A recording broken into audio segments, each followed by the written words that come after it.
Eskerrik asko, Mikel, Patricia, Nuria eta Asier ere, zuen ekarpenagatik, eta esan bezala, inor galderarik edo izango balu eurentzat, euren esperientzia ezagutu nahiko balu, hezkuntza abildua, Vitoria, erdikomarrakgasteiz.org, elbidera idatzi lezake, hezkuntza abildua, Vitoria, erdikomarrakgasteiz.org, elbidera idatzi lezake. Eskerrik asko beraz.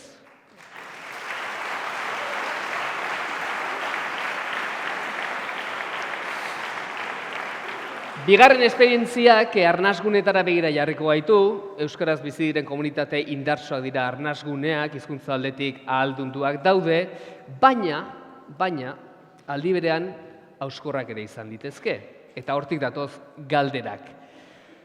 Nola erakarri euskarara kultura desberdinetako herrikideak, hori galderetako bat? Nola luzatu haiei eskua begirunez? Edo nola harremandu euskaraz badakiten eta oraindik ez dakiten familiak ere elkarrekin, ezta? Euskara eta kultura artekotasuna hezkuntza egitasmoa beraz, Lekeitioko Azko ikastolako praktika da hau, eta haren berri matera 3 lagun, Maialen Zuazo, UEMako teknikaria Euskara eta kultura artekotasuna hezkuntzan egitasmoko arduraduna batetik, June Furundarena bigarrena, UEMako teknikaria, Lekeitioko proiektuko dinamizatzailea, eta Ibon Goitia ere bai, Lekeitioko Azko ikastolako zuzendaria, zatozte hirurok.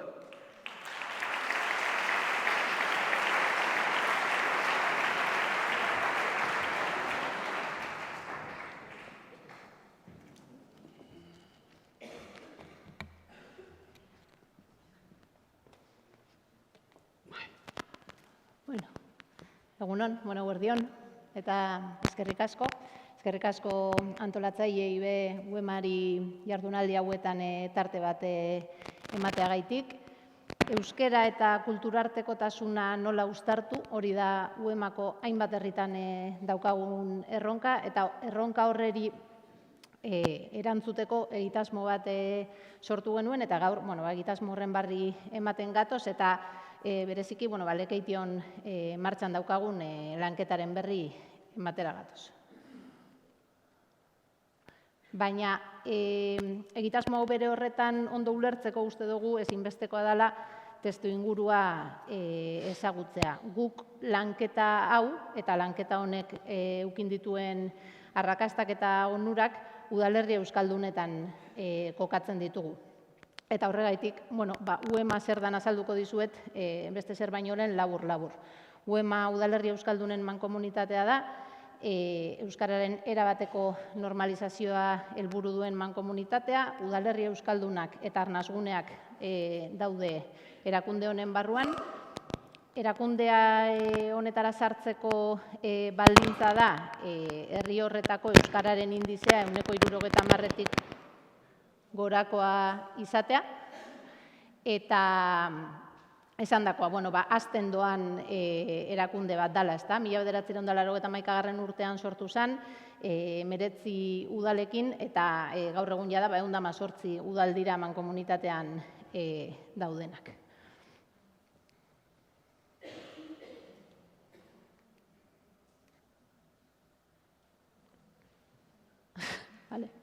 Horixe.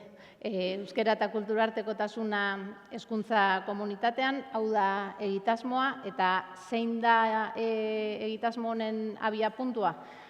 Azkenengo urteetan udalerri euskaldunetan aldaketa asko ematen ari direla, horren atzean faktore asko daude, badakigu, baina faktore demografikoen artean nabarmenduko genuke asko azten ari dela Espainiar estatu kanpotik udalerri euskaldunetara datozen familien kopurua. Eta honek herri horretako euskararen egoeran, euskararen erabileran eta hizkuntzaren kudeaketan eragina badu. Guk beti nabarmentzen dugu, ez da inondik inora herri batetako euskararen osasunean eragiten duen faktore bakarra, ez da gutxiago ere. Eta beste jardunaldi oso bat igual antolatu ahalko genuke udalerri euskaldunetan ikusentzunezkoen kontsumoak daukan eraginaren inguruan. Baina, aipatu dudan faktore demografiko horrek eragina izan badu. Eta erronka horri erantzuteko, martxan jarri genuen lanketa hau, UESiko lankideen aholkularitzarekin, lehen ere aipatu dira, Karmele Perez eta Amelia Barkinekin batera, esandakoa euskara, kulturartekotasuna eta komunikazioa bermatzeko eta uztartzeko. 3 helburu nagusi aipatuko genituzke, lehenengo eta behin euskaraz bizitzea, ikusi ditugunak ikusita eta etor daitezkenak aztertuta, benetan uste dugu udalerririk euskaldunenean ere euskara ez dagoela bermatuta. Ez baldin baditugu, hartu beharreko neurriak eta bermeak hartzen. Horregaitik, udalerri euskaldunetan eta arnasgunetan euskaraz funtzionatzen jarraitzea eta euskarari erabateko lehentasuna ematea, funtsezkoa da. Baina, era berean, eta aipatu dugun bezala, gure udalerrietan ere, gero eta gehiago dira jatorri atzerritarreko familiak, eta beraien komunikazio behar horiek asetzea, guri ere badagokigu, eta are gehiago hezkuntza komunitateaz ari garenean, ezta? Ze guraso batzuentzat, euren seme-alabaren ikasketa prozesuaren inguruko informazioa izatea, fundamentala dala esango genuke, ezta? Eta gero, 2 helburu horietatik eratorritako beste helburu bat izango litzateke, kulturarteko harreman horiek sustatzea eta herritar guztien parte hartzea sustatzea, bai eskola inguruan eta bai herri mailako bizimoduan ere. Ikusi alduzuenez, lanketa honek ibilbide esanguratsua duela esango genuke, 2021 urtean hasi ginen lanean Zaldibin, eta ordutik urtez urte hazten eta kontsolidatzen doan proiektu bat dela esango genuke. Gaur egun dagoeneko 33 herritako 45 zentrotan ari gara, lanketa honekin. Eta lanketa honekin hasten garenean, egiten dugun lehenengo gauza da, eskola horretako eragile eta partaide guztiak adostasun batetara heltzea. Marko teorikoa deitzen dioguna konpartitzea esan nahi du honek, oinarri filosofiko bat partekatzea eta denok horrekin bat egitea. Azkenean honek elkarren entzute ariketa sendo bat eskatzen du, empatia ariketa potente bat egitea, besteen beharrak eta besteen bizipenak ezagutzea eta danok elkarrekin aurrera begira zer egingo dugun adostea. Eta hona ekarri ditugu, lanketa horretan, marko horren barruan lantzen eta garatzen ditugun ideia nagusiak. Lehenengo, euskara ardatz, udalerri euskaldunak eta arnasguneak erabakigarriak dira, euskarak iraun dezan. Gero, guraso guztiak elkarrekin egotea, programa honek hori sustatzen du, herri batetako gurasoak euskara jakin edo ez jakin harremanak izatea eta beraien arteko konplizitate horiek sendotzea eta horretarako espazio batzuk konpartitzea bultzatzen da. Gero, etxeko hizkuntzen eta hizkuntzen aniztasunaren garrantzia ere nabarmentzen dugu, oinarri teoriko honetan, elkarrekikotasuna ere bai, elkarrekikotasunik ez dagoenean sortzen diren harreman eta egiturak bidegabeak direlako argi eta garbi, eta gero euskara zubi izatea. Guk beti esaten dugu, udalerri euskaldunetan euskara ezin da inoiz oztopo izan. Euskara zubi izan behar da eta euskara batzen gaituena izan behar da. Eta behin adostasun horretara helduta, programa honek planteatzen duena da estrategia praktiko batzuk implementatzea. Egiteko modu berri batzuk proposatzen dira, eta nik uste dut hau dela lanketa honek daukan balio erantzi nagusietako bat, ezta? Eskola eremu horretan egon ahal izan diren gatazka edo korapiloiei erantzuteko, benetan estrategia praktiko batzuk proposatzen direla. Eta estrategia horiek, 3 multzotan batu ahalko genituzke. Alde batetik, hainbat baliabide proposatzen ditugu hizkuntza kudeaketa berri bat egin ahal izateko, aldi bereko itzulpenak edo mezu idatziak norbere hizkuntzara oso modu errezean itzultzeko aplikazioak. Gero, beste alde batetik, lehen aipatu dugun moduen, familien arteko harreman horiek sustatzeko hainbat ekimen ere planteatzen dira, eta bukatzeko, kulturartekotasuna eta hizkuntza aniztasuna sustatzeko ere, ekimen eta ekintza ezberdinak planteatzen ditugu. hau izango zen apur bat egitasmoaren ikuspegi orokorra, eta oin junek, lekeition egiten ari garen lanketaren inguruan hitz egingo digu. Bai, ia, entzuten da bai. Hori da, nik besterik gabe, labur testu inguratuko dizu eta apur bat Lekeition herri mailan egin duguna, eta gero Ibonek ikastolaren esperientzia kontatuko digu. Apur bat, zergatik Lekeitio edo zergatik az ginen proiektu hau martxan jartzen Lekeition. Alde batetik, Euskararen arnasgunea delako, kalean normaltasunez Euskara entzuten da Lekeition, eta horrek bilakatzen du espazio erabakigarri Euskararen bizi berritzerako. Azkenan, hizkuntzaren birika funtzioa betetzen dutelako horrelako lekuek. Bigarrenik ikusten genuen, eta joerak esaten dute, gero eta bizilagun berri gehiago ditugu Lekeition, eta joerak diote hazten jarraituko duelako puruak. Eta hirugarrenik eta garrantzitsuen, bereziki bai ikusten genuen, zegoela gogo bat eta prestutasun bat denok batera lan egiteko, Euskaran ardaztutako Lekeitio kohesionatu bat edo eraikitzeko. Orduan, bai erabaki genuen ikastetxeekin lanketa egitea, eta sartu dira proiektuan Lekeitiko ikastetxe guztiak, eskola, ikastola, institutua eta aurreskola, baina ikusten genuen agian interesgarria izan zitekela, aurretik esan diguten bezala sozializazio eremuak ere interesgarri edo garrantzizkoak direnez, bai musika eskola eta bai eskola kirolari ere eskaini genien proiektuan parte hartzea, hori, sozializazio horretan gakoak direlako. Andraetxeak ere parte hartzen du, interes berezia zuelako, eta udalak ere aktiboki hartu du parte proiektuan. Beraz, ez da guztiz herri mailakoa, baina bai hartzen du kontuan ikastetxe zaratagoko beste eremu bat. Eta, labur zer izan da egin duguna, gu igazko ikasturtean hasi ginen, eta nolabait hiru fase edo izan ditugu. Lehenengo pausoa izan zen ikastetxe bakoitzak bere taldera egilea osatzea. Zuzendaritzako kide edo irakasle batzuk eta guraso batzuk sortu behar zuten talde bat, gero ikastetxe horretan proiektu aurrera eramango zuena. Igazko maiatzean talde horiek formatu genituen, eta talde bakoitzak erabaki zuen ea ze aldaketa implementatuko ziren hurrengo ikasturtean bere ikastetxean. Horretan ere oinarritzen delako proiektuan, horberak ere ikastetxe bakoitzak bere ritmoa ere emateko aukera dauka. Behin hori eginda irakasleak formatu genituen irailean, baina hori kontatuko dizue gero Ibonek apurra gehiago. Eta gurasoekin ere egin genuen saio bana, zentro bakoitzean, esandako adostasun horiek bilatzea garrantzizkoa delako. Eta behin fase hori amaituta, bigarren fasean aritu gara orain arte, lehenengo ikasturte horretan zehar, hizkuntza kudeaketa egoki bat aurrera eramateko aldaketak txertatzen. Bai aldi bereko itzulpenak, bai bifasetako bilerak, WhatsAppetik Telegramerako aldaketak guraso taldeetan, eta bar. Hori sistematizatu dugu, gero aipatzearren udala paraleloki egonda bere harrera plana ere osatzen, uste dugu lagundu egiten diola proiektuari denak, eta orain ari gara hirugarren atal horretan.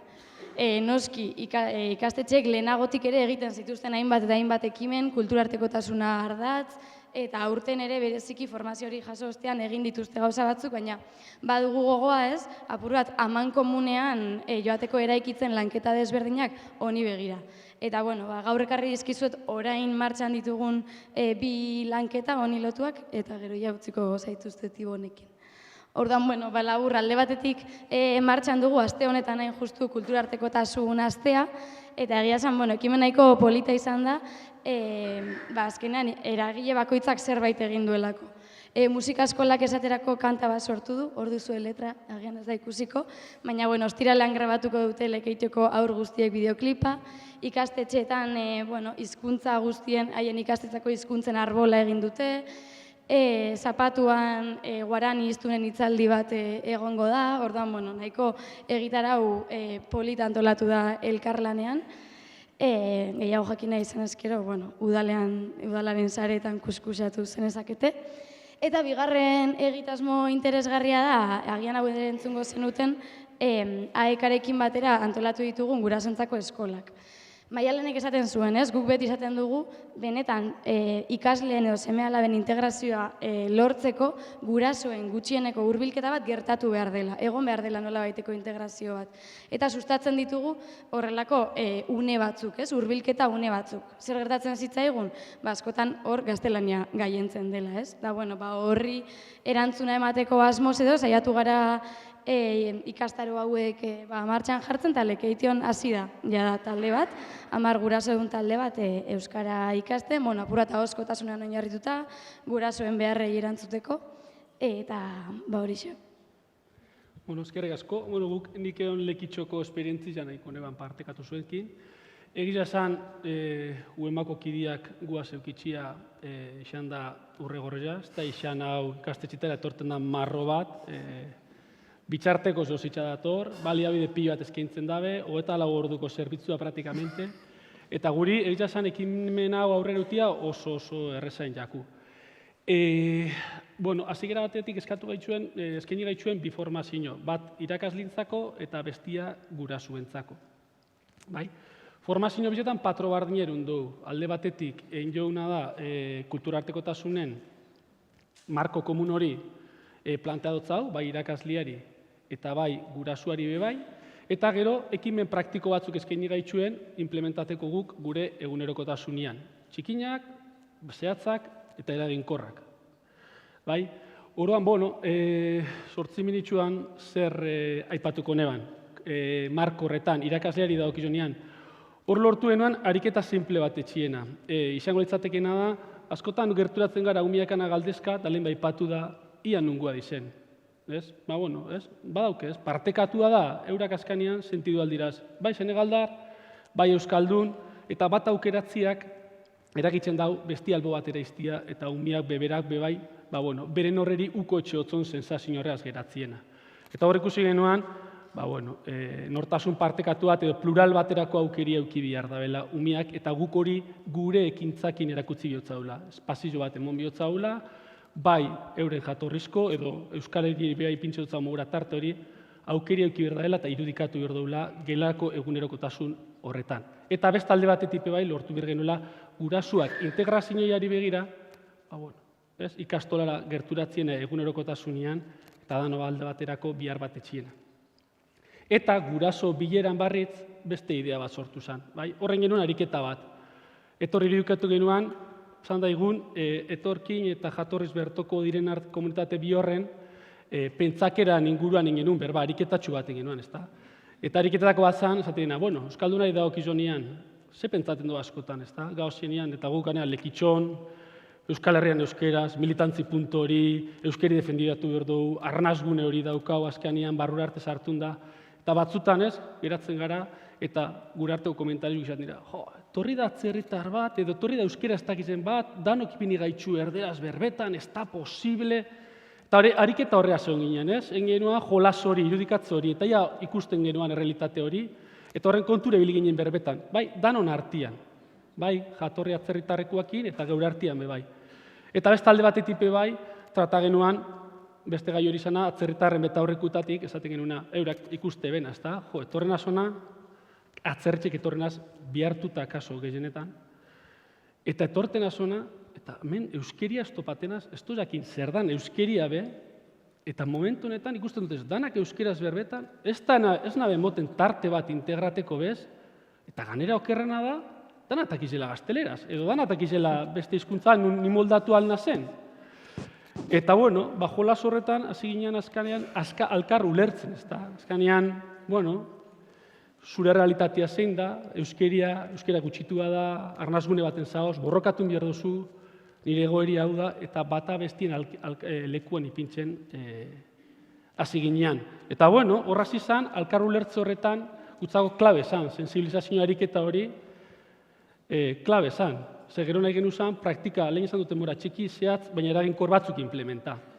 Bat zein zan, bat zan, pausua emotiena, WhatsAppetik Telegramera. Danotakoz WhatsAppeko taldiak, danogoz guraso batzarretan, danogoz guraso taldietan, baina WhatsApp ez mugitzen gara. Eta hor, askotan guk bentzatetzen genuzana, euskeraz, bialtzen genuen oharra, eta ezebenari ulertzen, etxe utzaun zuzenian eurari gazteleraz eta euskeraz bialdu. Ja, gazteleriari gauz emoten leku bat ondineko tandizao. Ez eutzaunin emon bihar. Horan zerren genuan, hau landu genulez gurasuaz, planteautza hon. Emongo pausua telegramera, da zigeran gebazen guzaten, bueno, zango haitxu. Beste talde bat, zoratu inzari, mesedez, ez dugu nahi. Bueno, telegramera saltu emon genuen, errez, zeulertze belako tresna bazala. Zergaitik, guk bialtzen genuen mesua euskeraz, edo gurasoren bate komentarizoren bat, edo beste oharren bat, eta eurak telegramen bitxarte zuzenian, telegramak emototza aukeria, gaztelera eta beste hainbat hizkuntzatarako aukeria emoten dutze. Eta orduan emoten dutza pixua, emototza espazioa beste hizkuntza horreri bai. Eta gazteleria albo batera izten du. Eta telegram horrepe bai, demon gaitxun aukeria aldebiko faseko bilerak etxen hasi ginean, kurtsoa zikeran. Kurtsoa zikera desagradable horrek, bilerak enberduzena, dano nervioso. Eta horren hasi ginean, bueno, telegrama bai erabiltzen, horretarako, guk zer etxen genuen lehen. Bueno, aukera ezberdinak egon diraz gurian eta danetan engoira ze bai. Edo etxen du, lehenengo gaztelerako taldiaz batzen gara, eta saltzen dut zau kursu hasikerako bilera hori gazteleraz, eta ero ondoren euskerako taldia. Jazta, jazten gara diskriminazio baten, ja akatsa. Beste alde batetik, euskeraz da erderaz momentuan. Euskaldunentzako gauza berdina bibidar, oza, mortala. Eta telegramak proposatu gaitxuenetik, oso eraginkorra ikusi genuen, zaskanean eurak kaskuak ipintzen dabez, telegrametik irakasle bat hau beste gela baten edo onduan xuxurlari lanak etxen, eta euskeraz utzez da bilera guztiza. Dorrek erresten dau, arintzen dau, eta bera, bai, erabili berdabena, bitarteko horrepe asko erosuo da. Ose, alboan otia xuxurlari bat, eurari bezake gustaten, oso inkomodo etxen da. Bai, eta amaitzeko beste tresna bat eskaitxuna, bai, bat, bi, hirugarren tresni eskaini gaitxuna, bai, uematik izan dana da, aldebiko, denporabiko bilerak etxiena. Etxen dugu batzar zabal bat, asaltzen dotzau gurasuari, xuxurlariak itzultzen dotze, bai, euskeriari tarti emote dotzau, euskara protagonista bihurtzen dugu, eta bigarren bilera baten talde txikinetan batzen gara, eta gai desberdinak ipintzen duz, atxaki bat, bardin jate, jantokiza dela, edo dela bidaiba, ikasbidaia, edo gai desberdinak. Eta hor, jatorri atzerritarreko gurasuak banatzen duz, eta horretzen dugu konsesio bat. Hor, euskera saritzen gara, kasu horretan bai dauko xuxurlari bat, baina berak nahi badu parte arte, gazteleraz edo beste hizkuntza baten, normalian gazteleraz, zuzentzen da, eta guk gazteleraz erantzuten dut zau kasu horretan berari zuzenian. Baina integrazio ikuspegi batetik leku bat emoten dut zau eta danokin batera bileran dao eta berabe eroso dao. Orduan, oreka horretan lehen aipatu dan oreka horretan gabiltzaz beti be jantzan. Eta honeaz amaitzeko, eta azkeneko minitsuan nahiko nebana da, kultura artekotasunen dinamika honeaz, ikastolan konturatu ginean bebai daukaula, ekintza bat, dana Eusfamili programia oso eraginkorra, labur-labur, eta bideo batek azalduko zuen baino beto. Euskerarik ez daukon aur bat, astebetez, familia euskaldun batera doia. 24 orduko input bat eukitzeko. Eta hor sartzen da kultura artekotasunan ertz guztizak. Eta horrez gain bebai, komunidade guztizia implikaten da. Aur hori beste familia batera doia, euskeriari balizua emoteotzau, irakasleak unitate didaktikoa prestatzen dabez, aste horretan ziar, aurrak eusle figuria hartzen dabez, beren gelako kide bat beste baten etxera doia, orduan beren eusle figuri horreri zentzua topaten dutzo, indarra emoten dutzo, eta gu uste du altxor txiki batala, eta eskinen edutzau, ikastetxe guztiari, dinamika hau, benetan astebetian aurrerapen itzala etxen dabelako. Orduan, 2 minutxuko bideo honeaz, amaitxuko neban. Nos apuntamos a programas de familia para que Aaron tuviera unas nuevas herramientas para el uso del euskera, para que él viviera en el ambiente netamente euskera, para que fuera totalmente diferente a lo que vive en la Icascola y diferente al día a día que pasa con nosotros, que bueno, euskera poco a poco. Familia izaten esperientzia guntako ona izan da, bat esango duke aberazkantzea, eskan finia duxez, sartu pertsona bat, barri bat etxian azte guztirako, bideoguaz zelan, eta eskainian horrezio zelan, ez, erakutzi gaitxu beste batu zelan bizidan egunerokotasun hori. Familia estiloko proiektu batek ez dau beraunia bat ikutzen dau, inguru guztia edo beraunia inguru bateko parte dan egian, ez? Ikutzen dau familia bat, ikutzen dau bere familia osua, ikutzen dau etalia, eta gure kasuan ikutzen dau gela osua. Luego de esta semanita que pasó, que nos sentamos con él a dialogar, nos vimos muy motivados, excelente, muy motivados, donde él nos comentó que lo acogieron como si fuera un miembro más de la familia, sin importar de dónde venía, y me dijo, papá, casi que no lo he hecho de menos, pero era normal. Y pues bien, muy contento, él estuvo muy agradable, muy a gusto en lo que estaba, y bien, yo creo que lo repetiría nuevamente. Fin, animal ginen familia izatera, ikusten dolako, euskerien erabileria, eta horrekin doila, eta azkanean euskeria ikasten zutetik kanpo erabiltzen dela, jentiak unertu behar daudelako, eta batez ez, igual lehen guerraldun baten bizi zen ume honek behar daudelako realitate guztia, biharrezkoa gure karpena eitxia eta aldi bardinean dudai ez, esperientzia interesgarri bat bizitzeko aukera bitxia. Creo que el euskera es una herramienta muy fundamental, ya que como identidad cultural debemos tenerlo prioridad. También te abre muchos campos, tanto en el nivel educativo como en el nivel administrativo. Alde batetik dago, zelan hizkuntziaz zelan jarretzen dizen, zelan adierazten da hiztegi aldetik, egitura aldetik. Zelan euskeraz pentsatzen hasten dizen, baina ez da bakarrik azketinean hizkuntzia, ez da integratzia euskal munduan azketinean, eta eurak sentitzia parte dizela, gure munduko parte dizela. Komentatuko genduan, komentatuko negar, bai bera esperientzia oso aberazgarria, bai euskeriak bihar dabelako, eta komentatu baino bai, familiarak animako nebazan bai, euren familia izatera, eta hau itxera, azkanian da honek artena, bihar darako.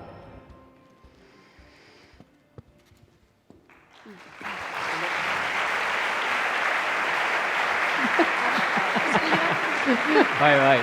Denak nire beldur zarete, baina antxarren ez naiz, Amaitu nahiko genukela esanez, lehen ere esaten zuen imperfektua dela haien proiektua, guk ere berdina pentsatzen dugu. Badakigu emaitzak dakartzala proiektuak, ikastetxeek ere esaten digute, baina argi eta garbi somatzen dugu guk eta ikastetxeek ez dela inolaz ere nahikoa, eta eremu euskaldunenetan ere sekulako arazoak daudela, ikasle etorri berriak euskalduntzeko eta bertakotzeko, eta beraz, bagian egiturazko aldaketa gehiago behar ditugula, baliabide askoz ere gehiago ikastetxetan, eta hezkuntza eta hizkuntza politika eta are eraginkorragoak, beraz, hori. Gure aletxoa bai, baina askoz ere lanketa handiagoa behar dugula, somatzen dugula. Eta listo, eskerrik asko. Eskerrik asko.